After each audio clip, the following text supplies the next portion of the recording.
네, 정치부 기자들이 현장에서 직접 물어봅니다. YTN 정치 인터뷰 당당당. 오늘은 내년 총선에 향방을 가를 PK 민심 또 청년 정치인으로 사는 법 들어보겠습니다.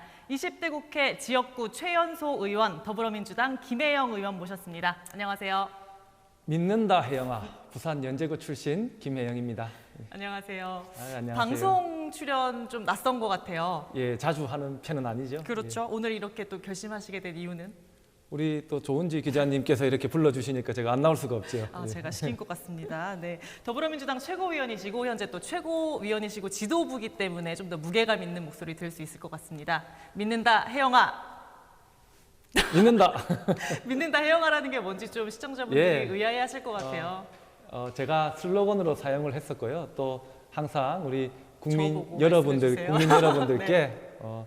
정치인으로서 신뢰를 줄 수 있는, 네. 드릴 수 있는 그런 정치를 하겠다는 스스로의 다짐이기도 합니다. 네, 믿어보겠습니다.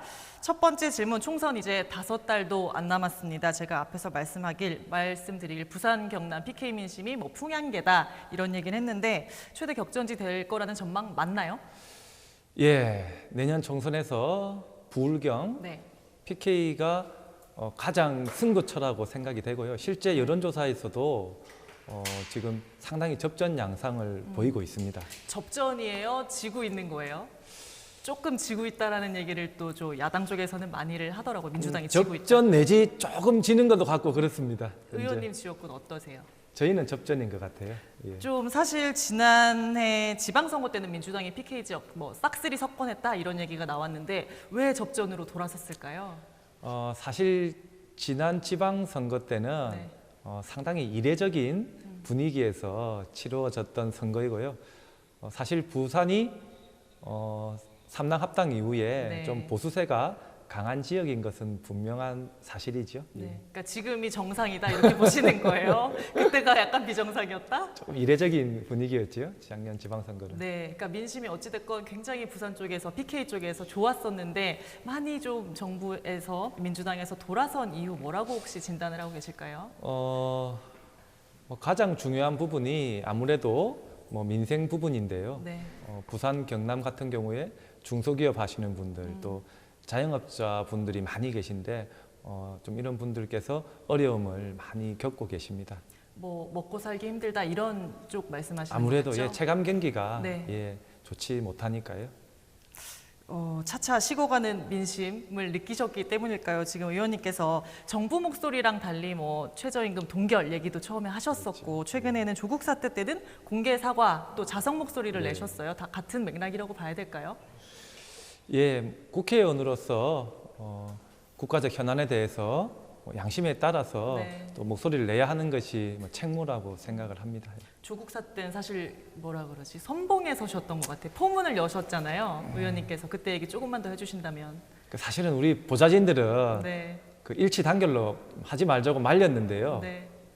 사실 그 조직에 소속된 사람 일원으로서 전체가 이쪽 방향의 목소리를 내고 있는데 혼자 이쪽으로 목소리를 내는 게 상당히 부담스럽죠. 부담스럽고 네. 가능하면 안 하고 싶은데 제가 당의 또 청년 대표로서 네. 또 그동안 교육기의 불평등 해소에 대해서 목소리를 내왔던 국회 교육위원회 위원으로서 말하지 않을 수 없어서 네. 이렇게 말을 했고요. 또 당내에서 네. 또 누군가는 또 목소리를 내야 할 필요성도 있었고 그랬습니다. 지금 사태가 잘 마무리된 걸까요?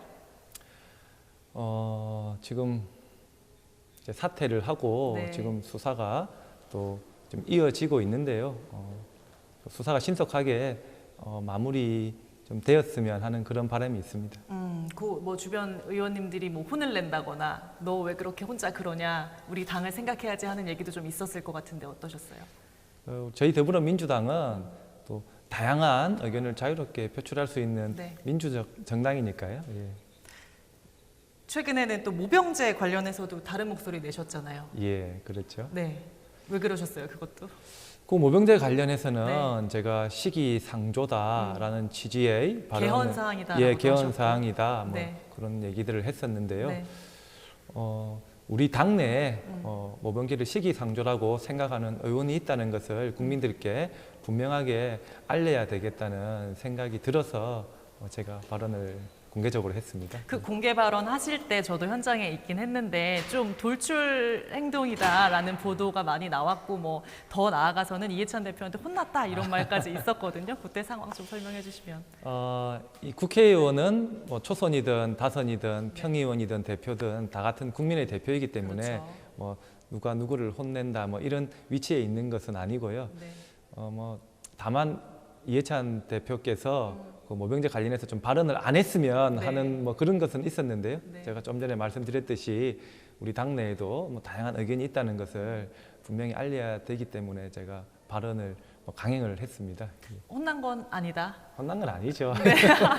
다음에도 또 이런 일이 있으면 계속 목소리를 내실 계획이시죠? 예, 필요한 목소리는 반드시 내야 된다고 봅니다. 지금 하시는 이 소신 발언들이 앞서 말한 그 PK 민심 또 그 총선용 지역구용이다 이런 분위기도 좀 있긴 있어요. 어떻게 보세요? 그 제가 좀 전에 말씀드렸듯이 네. 사실은 이 당 소속 국회의원이 뭐 지역구의 분위기 이런 걸 떠나서 네. 당의 전체적인 의견과 다른 목소리를 내는 것은 그 굉장히 사실 그렇죠. 부담스럽습니다. 맞습니다. 부담스럽지만은 뭐 하지 않을 수 없어서 네. 또 꼭 필요해서 그렇게 하는 것이지요. 예. 그리고 또 당내에 다양한 의견이 존재하는 것이 건강한 정당으로 네. 되고 또 민심을 더 잘 수렴할 수 있는 그러한 정당으로 나아가는 길이라고 봅니다. 지금 하시는 이런 정책들이 지금 당에서 뭐 사실 당론이라고 정해진 건 아니지만 나오는 정책들이 다 청년 맞춤형인 것 같은데 그렇죠? 그런 부분이 좀 없다고는 할 수 없죠. 예. 청년 정책인데 청년 최고위원께서 다른 목소리를 조금 내시는 건가 이런 생각도 좀 들어요. 청년 정책이라 해도 네. 제가 사실은 우리 당에서 우리 청년들을 대변하는 역할들을 많이 맡고 있지만 네. 또 국회의원은 기본적으로 국민 전체의 대표자이기 때문에 균형감 있는 시각으로 국가의 정책을 또 살펴볼 필요가 있다고 봅니다. 지당하신 말씀이십니다. 네, 3년 전 20대 총선으로 시간을 돌려보겠습니다. 김혜영 의원님 이변의 주인공이라고 불렸어요. 될 줄 아셨어요? 처음에는 네. 될 줄을 몰랐는데 좀 네. 시간이 많이 지나면서는 이제 우리 지역을 다녀보니까 네. 어쩌면 될 수도 있겠다라는 생각을 뭐 좀 하기는 했습니다. 새누리당 텃밭이고 또 장관까지 지낸 김희정 전 의원하고 붙어서 이기셨거든요. 언제 좀 내가 될 수도 있겠다라는 생각이 드셨을까요? 한 달 정도 한 선거가 달 만에? 남았을 때, 아니 한 달 정도 한 달 남았을 남았을 때 좀 분위기가 확실히 많이 바뀌는 것을 느꼈고요. 네, 저희 처가 이제 예비 후보 등록을 하면은 선거 운동을 보통 좀 하지 않습니까? 하죠. 한 달쯤 남았을 때 처가 하루는 밤에 이제 집에서 만나니까 하여튼 묘한 표정으로 네. 될 것 같다 그래요. 이게 이제 어. 확 좋아하는 것도 아니고 네. 확 싫어하는 것도 아니고 그 묘한 표정이 있어요. 네. 그래서 될 것 같다 이런 뭐 서로 얘기를 사모님은 했었던 뭘 기억이 보고 납니다. 느끼셨을까요? 그러니까 본인도 돌아다녀 보니까 이게 분위기가 좀 심상치 않다는 걸 느꼈던 것 같아요. 그 부산에서 떨어진 적 없이 한 번에 첫 도전에 바로 당선된 민주당계 의원 딱 2명 있더라고요. 예. 누구죠? 저하고 네. 문재인 대통령님하고 네. 예, 이렇게 두 분이 그렇습니다. 그러니까 더 대단하게 느껴지는데 사실 처음 입성하셨을 때만 해도 문재인 키즈라고 많이 불렸어요. 왜 그랬죠? 예, 그 아마 그 인연이 있어서 그런 얘기가 나왔던 것 같은데요. 네. 그 사법연수원에 변호사 실무 수습 과정을 하는데요. 네. 그 2달 정도를 제가 법무법인 부산에서 실무 수습을 했었는데 당시에 이제 문재인 변호사님께서 그 자서전 운명 그렇죠. 그 책을 쓰신다고 네. 자주 사무실에 오실 때. 나오셨었어요. 그래서 그때 인연을 맺었었는데요. 당시에 이제 후배 변호사에게 변호사로서의 마음가짐 네. 또 공익적인 부분에 대해서 많은 말씀들을 주셨던 기억이 있습니다. 좋은 말씀 혹은 뭐 이거는 정말 지금도 기억난다 하는 뭐 그런 에피소드라든지 그 당시에 이제 당신께서 예전 변호사 시절에 네. 그 오랜 기간 공익 사건으로 했었던 형사 재심 사건 기록을 이렇게 보여주셨는데요. 제가 많은 것을 좀 느끼게 하는 뭐 네. 그런 기억이 납니다. 지금 뭐 한 아세안도 하고 있는데 만나러 가셔야 되는 거 아닙니까? 부산에서 심지어 하는데. 그 일요일이죠. 네. 일요일 날 우리 그 에코델타 스마트 시티 착공식에서 예, 같이 참석을 하고 그렇게 왔습니다. 알겠습니다. 그 총선 때 슬로건이 앞서 설명해 주셨던 믿는다 혜영아였어요. 그렇죠. 어떻게 처음 이걸 발굴하게 되셨을까요? 예, 그 제가 지역을 좀 부지런히 많이 다녔는데요. 네. 우리 시장에서 어머님들이 그런 얘기를 좀 한 번씩 하셨어요. 네. 혜영아 믿는데이, 어, 믿는데이 혜영아 이런 얘기를 들어 하셨는데 네. 저희가 거기서 영감을 얻어서 슬로건으로 믿는다 혜영아를 하자 이렇게 하니까 사실은 저희 선거를 도와주시던 캠프 분들은 다 반대를 했어요. 이상하다 이거. 아무래도 네, 낯설죠. 예, 반대를 했는데 제가 좀 밀어붙여서 네. 슬로건으로 했고 작년 지방선거 때는 여러 분에서 전화가 왔습니다. 네. 이 슬로건이 너무 마음에 들어서 어. 너도 좀 썼으면 좋겠다. 아, 그래요. 네. 또 저한테 안 물어봐도 되는데 또 네. 전화를 주시더라고요. 네. 그래서 뭔가 얼마든지 저작권, 저작권. 얼마든지 쓰시라 네. 그런 뭐 에피소드도 있었습니다. 이게 근데 어리다라는 걸 내세운 거잖아요. 좀 친근하기도 한데 나 어려, 나 너보다 동생이야라는 느낌. 이게 아무래도 젊은 후보가 네. 쓸 수 있는 슬로건이죠. 그렇죠. 예. 그 전화 오신 분 중에 뭐 제일 연장자 분은 한 50대 중반 정도 되신 것 그래요. 같은데. 50대 중반인데 믿는다 땡땡땡아는 조금 낯설긴 한데 예. 그 의원님께서는 혹시 그러면 믿는다 혜영아 이 슬로건 몇 살까지 쓰실 계획이세요? 한 40대까지는 좀 서볼까도 싶습니다. 40대까지. 예. 네. 호불호가 좀 갈렸을 거잖아요. 젊어서 좀 좋지만 또 어린 거 아니야 하면서 못 믿어하는 시선도 많죠. 예, 우리 지금 젊은 세대 정치인들이 네. 많이 좀 발굴되고 배출돼야 되는데요. 네. 유권자분들께서 그런 두 가지 마음이 다 계신 것 그런 같아요. 것 같아요. 한 가지 마음에는 좀 친근하고 또 젊고 편하고 이런 후보가 있었으면 좋겠다. 네. 또 한켠에서는 그래도 우리를 대표하는데 뭔가 경험이 많고 이런 분이 우리를 뭐 대변했으면 좋겠다. 이 두 가지 마음을 다 가지고 계신 것 같아요. 그렇죠. 그래서 우리 젊은 세대 정치인들이 이런 부분이 좀 어려운 부분인가 동시에 또 뛰어넘어야 되는 그런 부분 아니겠나 싶습니다. 그동안 청년 의원들 없었던 게 아니잖아요. 근데 뭐 경험 부족으로 상처를 입거나 아니면 당에서 이제 구색 맞추기용으로 들어왔다가 좀 상처 입고 나간 경우가 많았던 것 같은데 그동안 실패했던 이유 좀 분석해 보셨을까요? 저는 그동안 이 젊은 세대 국회의원들이 나름 예를 들면은 지난 19대 때 장하나 김광진 의원 이런 네. 분들도 국회의원으로서 훌륭하게 역할을 잘 했다고 생각을 하는데요. 다만 다음 지역구 의원으로서 또 그렇게 하는 과정에서 여러 가지 현실적으로 어려운 부분들이 있습니다. 가서 막 인사하고 예, 뭐 조직력이라든지 네. 이런 여러 가지 부분에서 좀 어려움을 겪었지 않았나 이런 생각을 합니다. 지금 여야 할 것 없이 총선의 제1화두가 2030 청년인 것 같아요. 어느 정도 와야지 된다고 보세요? 지금 전체 인구에서 2030 세대가 30%가 넘는 비율인데요. 이 국회에서는 너무 그 수가 네. 적습니다. 그래서 그렇죠. 사실은 모든 그 조직이 노장청 신구가 조화가 맞아야 되는데 극단적으로 지금 불균형 상태이기 때문에 2030 조금 더 나아가서는 40대까지도 국회의원 수가 더 많이 늘어야 되고요. 지역구로 많이 느는 것이 가장 사실은 좋은데요. 네.